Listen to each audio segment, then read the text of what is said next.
하나님의 말씀은 출애굽기 3장 1절에서 5절까지 말씀입니다. 하나님의 말씀 출애굽기 3장 1절에서 5절까지 말씀 구약성경 84쪽입니다.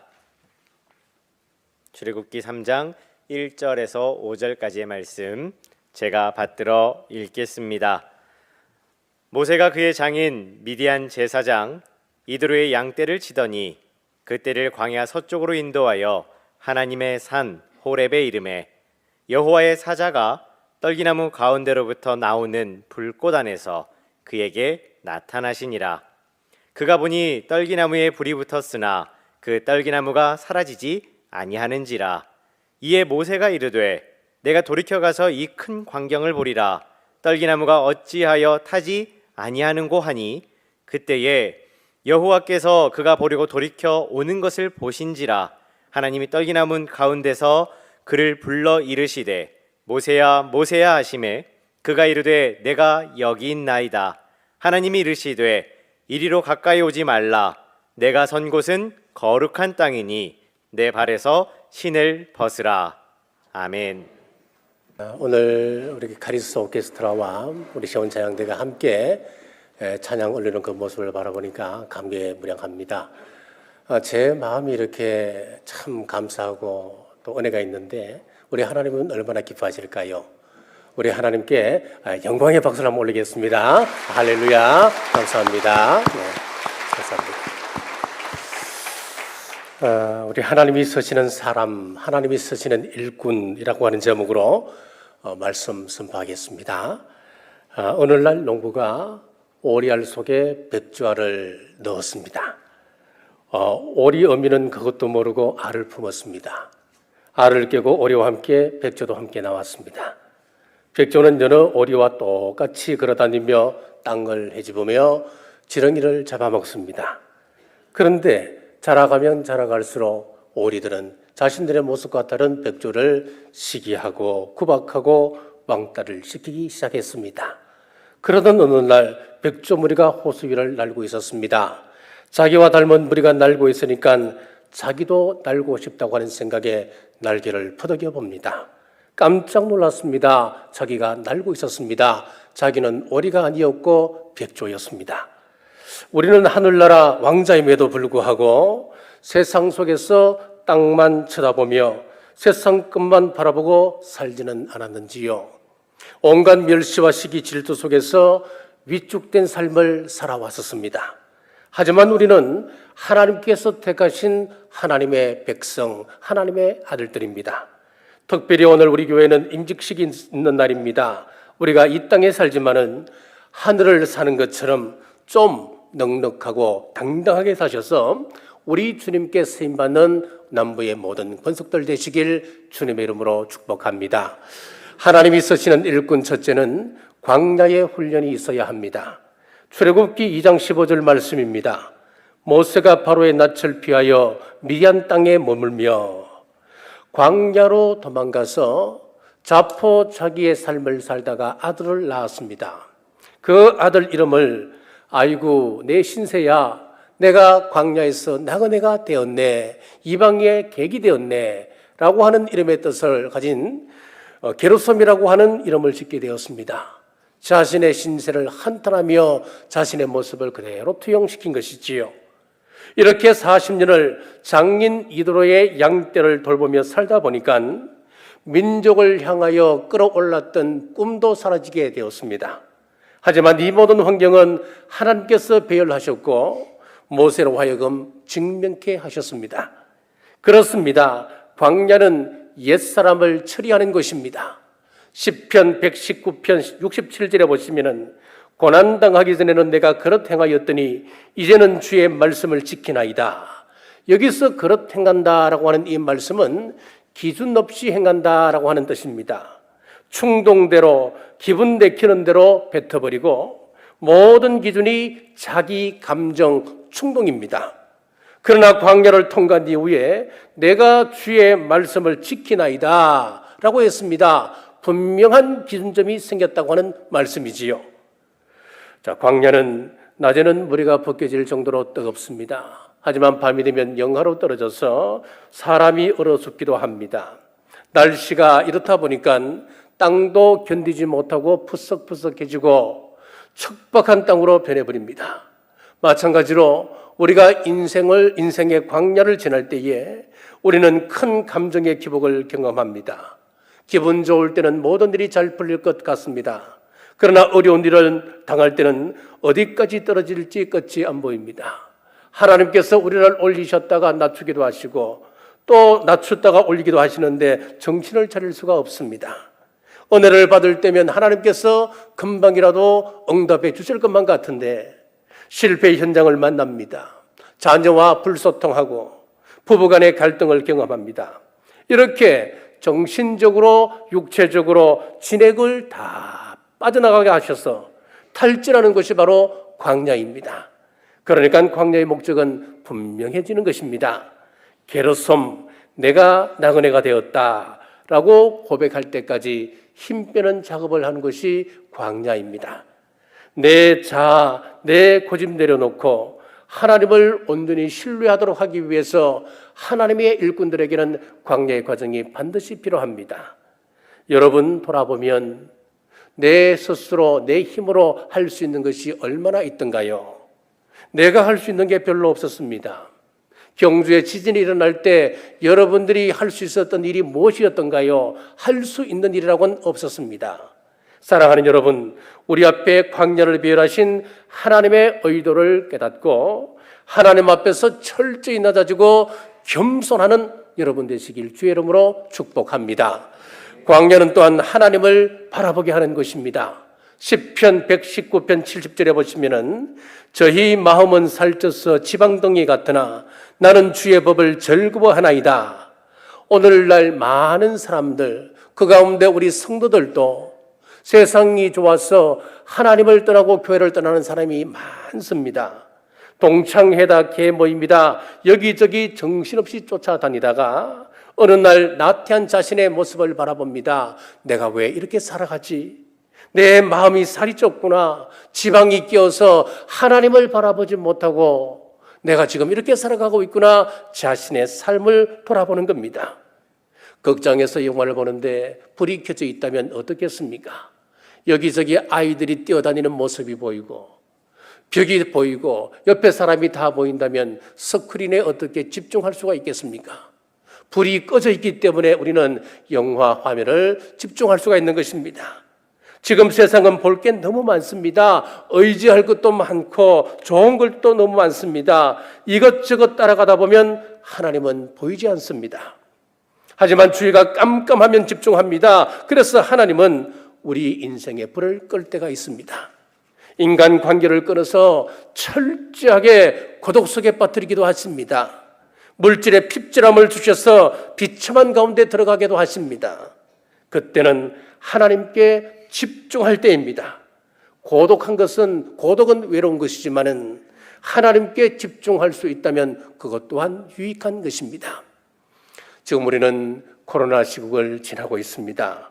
어떤 사람은 자신을 돌아보고 하나님께 집중하여서 골방기도 말씀 묵상의 기회로 삼고 하나님과 친밀하기 위해서 몸부림하는 사람이 있는가 하면 사람을 만나지는 못하지만 대신 전화통을 부여잡고 하루 종일 스트레스 푸는 사람이 있을 수도 있다고 하는 것입니다. 그래서 시편 119편 71절에 고난당한 것이 내게 유익이라 이로 말미암아 내가 주의 율례들을 배우게 되었나이다 라고 고백하고 있습니다. 모세는 잘 나가던 사람이었습니다. 그러나 하나님이 쓰시기 위해서 낮추셨습니다. 얼마나 낮아졌든지 출애굽기 4장 10절에 모세가 여호와께 아뢰되 오 주여 나는 본래 말을 잘하지 못하는 자니이다. 주께서 주의 종에게 명령하신 후에도 역시 그러하니 나는 입이 뻣뻣하고 혀가 둔한 자니이다. 나는 말을 잘 못합니다 라고 하나님 앞에 고백하고 있습니다. 모세가 진짜 말을 못하는 사람이었을까요? 아니었습니다. 사도행전 7장에 보면 모세는 말을 잘하는 사람이었습니다. 그런데 40년간 하나님 앞에 광야의 체험을 하고 하나님을 만나고 나니까 그는 자신의 본 모습을 깨닫게 되었습니다. 철저하게 낮아지게 되었습니다. 겸손한 사람으로 바뀌었습니다. 그렇습니다. 광야는 심령을 가난하게 하는 곳입니다. 옛자를 처리하는 것입니다. 하나님을 만나게 하는 것입니다. 그러므로 하나님께서 우리를 광야에 세우실 때에 직면의 이유를 빨리 깨달으시고 돌아서는 우리 모두 되시길 주님의 이름으로 축복합니다. 둘째, 성령님의 임재가 있어야 합니다. 2절 말씀입니다.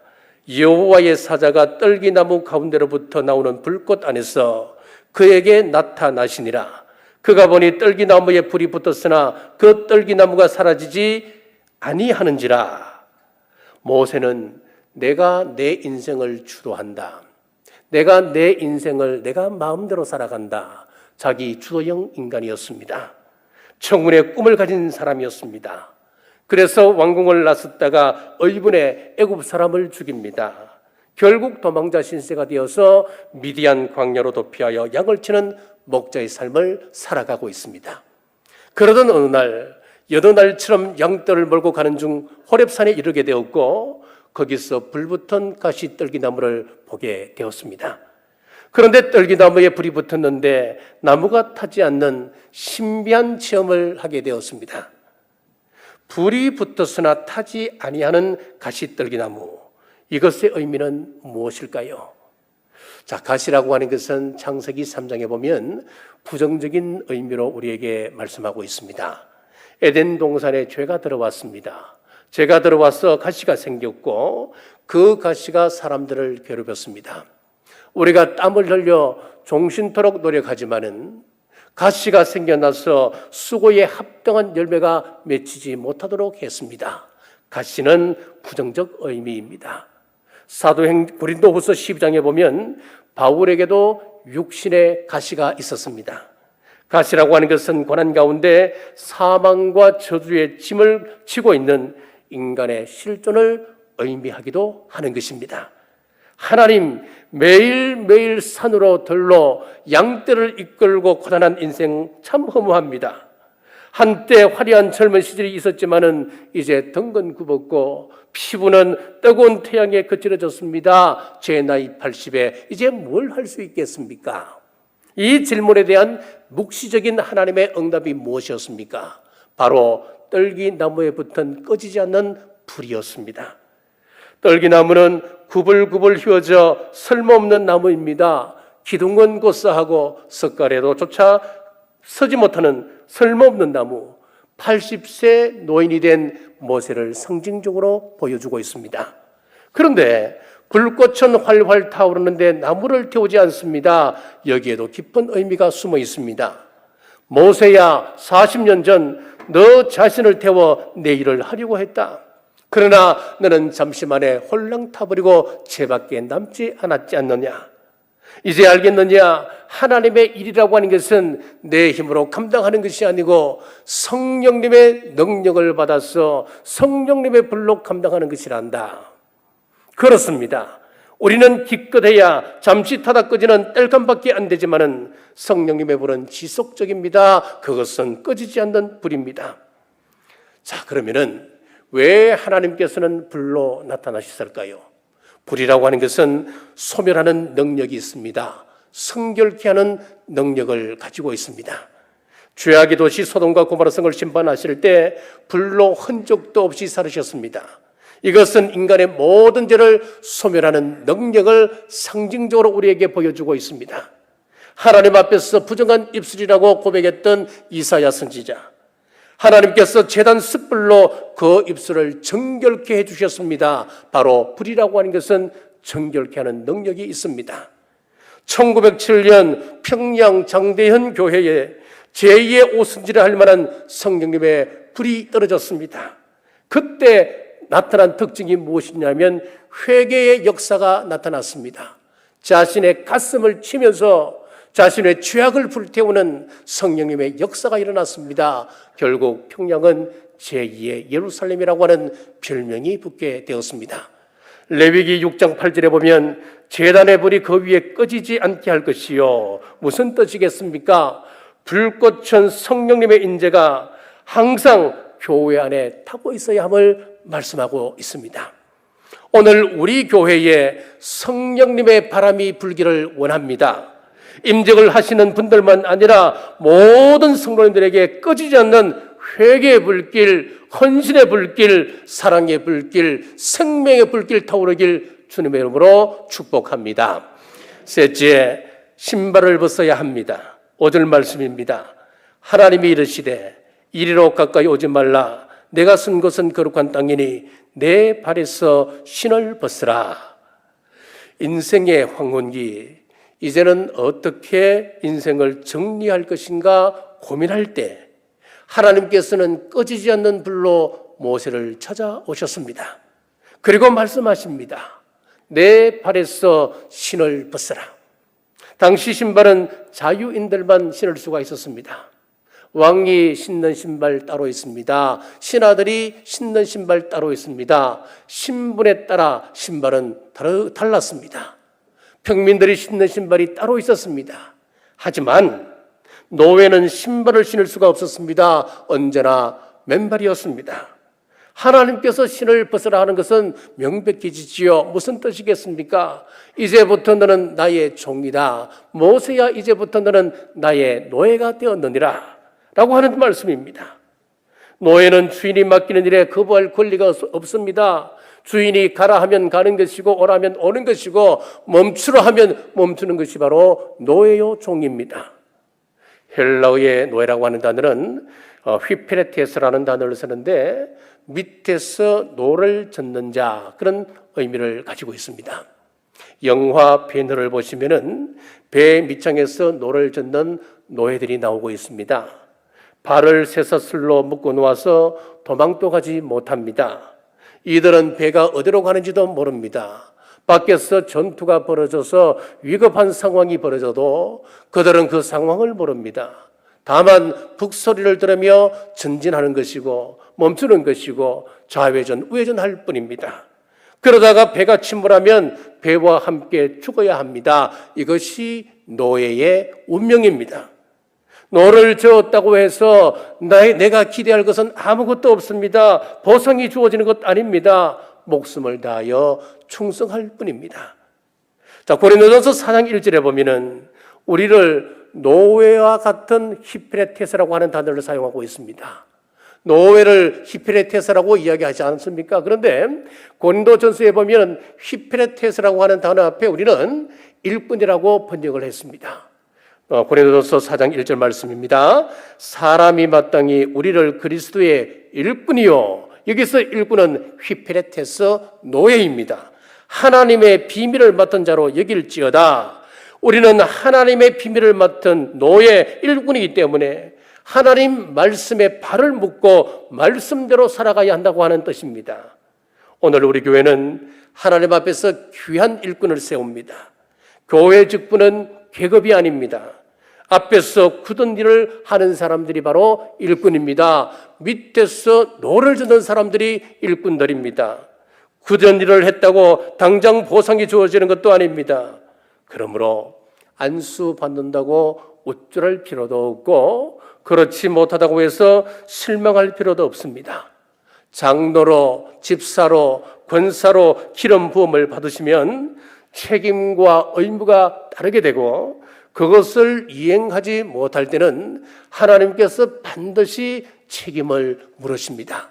그렇기 때문에 직분을 받는 사람은 직분 앞에 충성해야 합니다. 쿠빌라이 칸이 이제 원나라 초대 황제가 되지 않습니까?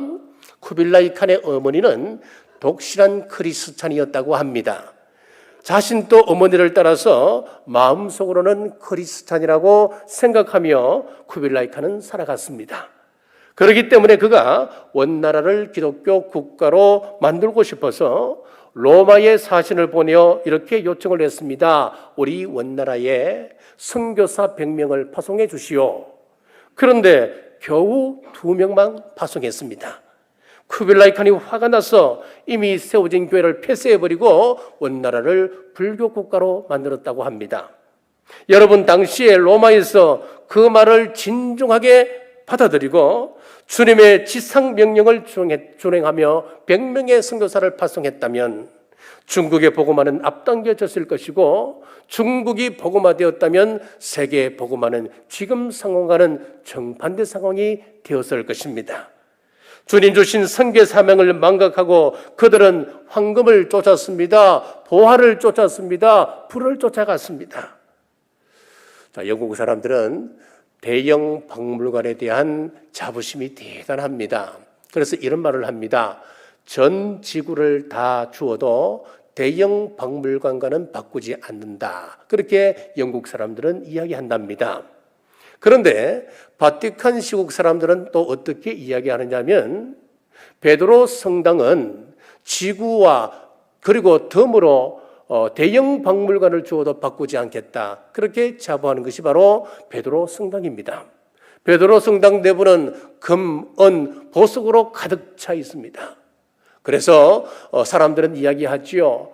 거기에 있는 보석, 금은만 팔아도 400년 동안 바티칸 시국은 아무 일 하지 않아도 살아갈 수 있다. 그런 이야기를 할 정도로 그들은 부가 넘쳐납니다.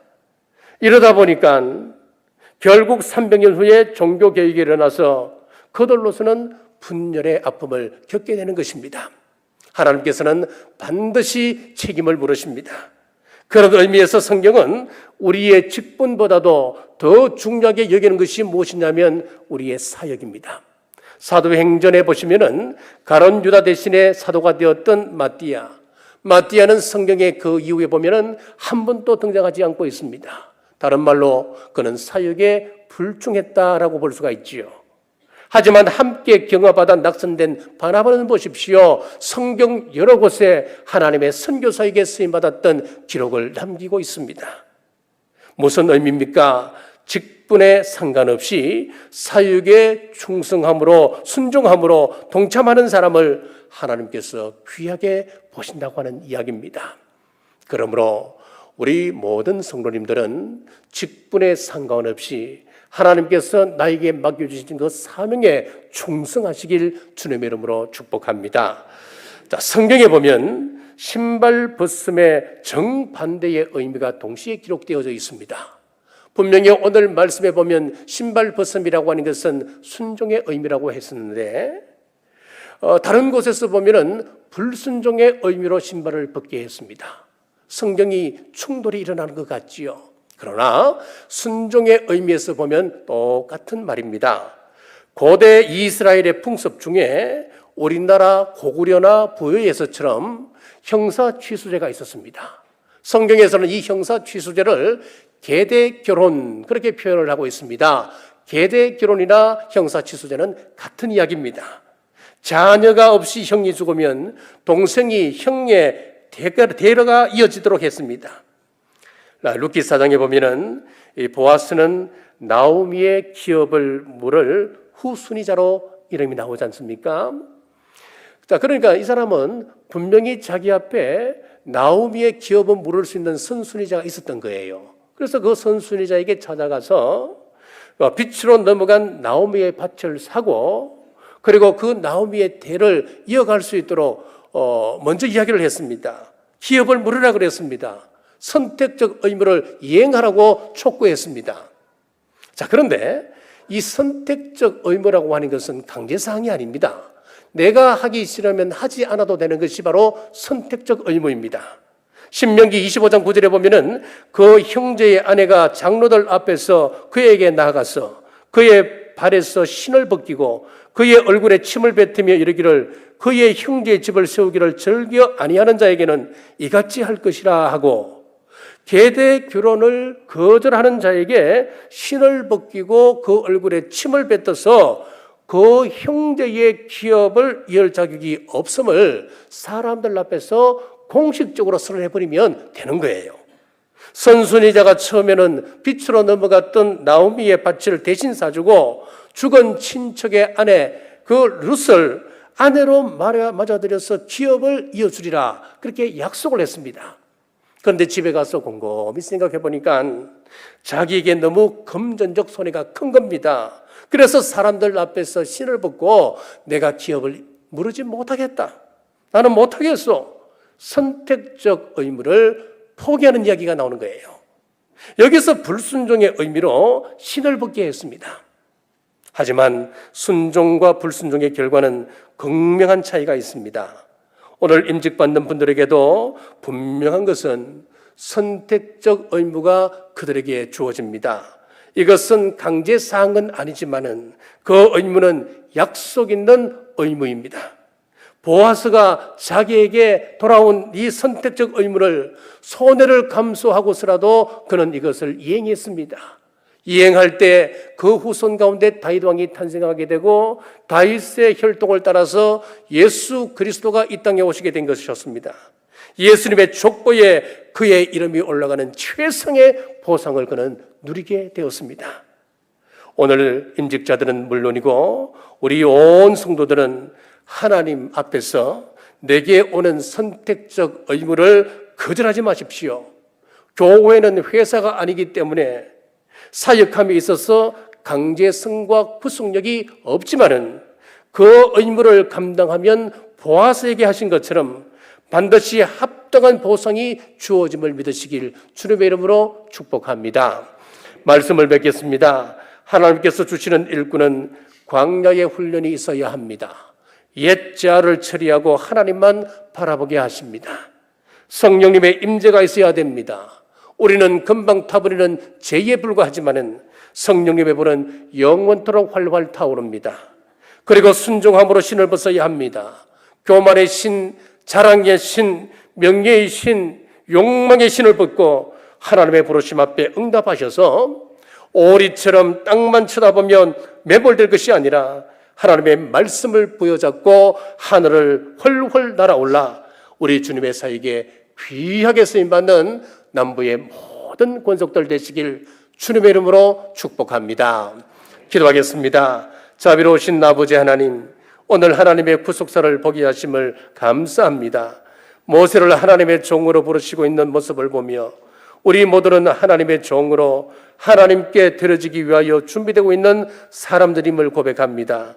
열심히 훈련받게 하셔서 성령으로 우리의 삶이 성숙하고 하나님이 하셔야 할 그 많은 구원의 역사를 이 땅에서 하나님을 대행하여 감당할 수 있는 종들 될 수 있도록 은혜 베풀어 주옵소서. 다시 오실 예수님 이름으로 간절히 기도드리옵나이다. 아멘.